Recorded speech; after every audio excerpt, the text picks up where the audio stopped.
अस्सलाम वालेकुम, जुम्मा मुबारक टू ऑल। कैसे हैं आप सब लोग? उम्मीद करती हूँ खैरियत से होंगे। तो यहाँ पर फ़जर की नमाज़ पढ़ने के बाद मैं जो है वो नाश्ता रेडी किया था, और नाश्ता करने के बाद जो है मैंने स्कूल जाना था, तो मैंने यहाँ नाश्ते में चाय पराठा लिया था। उसके बाद मैं फटाफट से रेडी हो गई थी, क्योंकि स्कूल से आने के बाद बहुत सारे काम थे। आज ट्यूशन में पार्टी थी हमारे, सैटरडे को ट्यूशन में पार्टी है, तो मैंने सबको डिजिटल इन्वाइट सेंड कर दिया था। ये मैंने इन्विटेशन कार्ड बनाया था जो मैंने सेंड किया था सबको। उसके बाद स्कूल से आने के बाद मैं फटाफट से बेकिंग पे लग गई थी, क्योंकि लाइट थी, तो मैंने कहा जल्दी जल्दी से बेकिंग कर लेते हैं, वरना लाइट चली जाएगी तो मेरा सारा जो है वर्क रह जाएगा। तो मैंने यहाँ पर डिसाइड किया था कि मैं सब बच्चों के लिए चॉकलेट केक बनाऊंगी, क्योंकि सबको चॉकलेट केक जो है वो पसंद होता है, बच्चों का फेवरेट होता है चॉकलेट केक। तो मैंने फटाफट से यहाँ पर बेकिंग कर ली थी, क्योंकि टाइम जा रहा था। मैंने जुम्मे की नमाज़ भी पढ़नी थी, जुम्मे था तो ज़ोहर की नमाज़ भी पढ़नी थी। तो यहाँ पर मैंने केक का बैटर अच्छे से रेडी कर लिया था, और उसको मोल्ड में डाल के जो है वो बेक होने के लिए रख दिया था। उसने केक बेक करके अच्छे से बेक होने के लिए रख दिया है। जब तक ये बेक हो रहा है तो मैं ज़ोहर की नमाज़ अदा कर लेती हूँ। उसके बाद जो है वो बहुत सारी प्रिपरेशन करनी है। तो यहाँ पर मैंने कुछ सामान मंगाया था अम्मी से, जिसमें जो है वो उनके गेम्स के लिए भी सामान था, बॉल्स, स्पून्स वगैरह, बलून्स।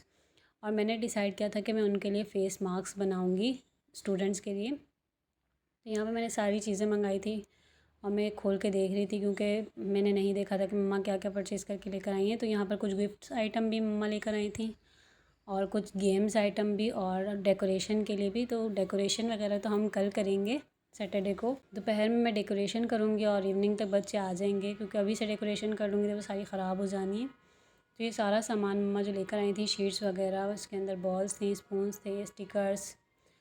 और अब फटाफट से जो है वो खाना वगैरह खाने के बाद मैं बैठ गई थी फ़ेस मास्क बनाने के लिए। तो यहाँ मैंने सारा सामान जो है वो रेडी कर लिया था, और मेरी सिस्टर्स भी आ गई थी मेरी हेल्प के लिए, क्योंकि मैंने 9 फ़ेस मास्क बनाने थे। तो यहाँ पर मैं जो सबसे पहले सैम्पल्स बना लिए थे, क्योंकि डायरेक्ट कटिंग करके मैं शीट्स तो नहीं ख़राब करूँगी।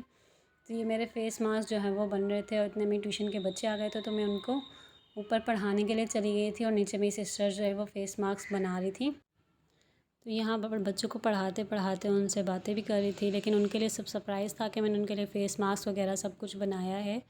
ये अभी मैंने बच्चों को नहीं बताना, ये जब कल आएंगे तो इनके लिए सरप्राइज़ होगा। तो यहाँ पर हमने डिफरेंट कैरेक्टर्स के फ़ेस मास्क बनाए थे, जिसमें बटरफ्लाई, रैबिट, कैट और बहुत से डिफरेंट थे चीज़ें। उसके बाद हम यहाँ पर चाय पीते जा रहे थे, और साथ साथ काम भी करते जा रहे थे। अब बारी थी इनकी कटिंग की, तो ये सारी चीज़ें जो है वो बन के रेडी हो गई थी, और अब हम इनकी कटिंग कर रहे थे। और मैं साथ साथ होल पंच करके इस जो मास्क की जो है वो डोरियाँ लगा रही थी, जिससे हम स्टक करेंगे बच्चों के फेस पे, इसको लगाएंगे।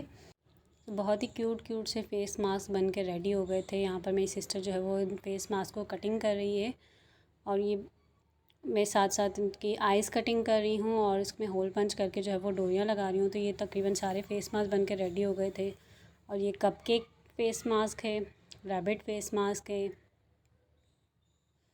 ये कैट है। अब देखते हैं किस बच्चे का क्या फ़ेस मास्क आता है। मैंने सोचा है कि मैं इनकी जो है वो पर्चियाँ बनाऊंगी, और बच्चों को पर्चियाँ उठानी है जिसके हिस्से में जो भी फ़ेस मास्क आएगा, वरना तो फिर उन्होंने लड़ना, टीचर हमें ये वाला, हमें वो वाला, हमें ये वाला। तो ये हमारे क्यूट क्यूट से फ़ेस मास्क बन के रेडी हो गए थे। इसके बाद मैंने कुछ डेकोरेशन आइटम्स रेडी किए थे। मैंने यहाँ पर टैग्स रेडी किया था एनुअल पार्टी का, और यहाँ पर मुझसे एक बहुत बड़ी गलती हो गई थी। जब मैं इसको पेस्ट करने बैठी और फिर मैंने इसको सीधा करके देखा, तो वो एनुअल पार्टी की जगह लाउना पार्टी बन गया था, वो बिल्कुल उल्टा लग गया था। तो चलिए इसकी करेक्शन करते हैं, फिर मिलते हैं नेक्स्ट वीडियो में, पार्टी वीडियो में। तब तक के लिए अल्लाह हाफ़िज़।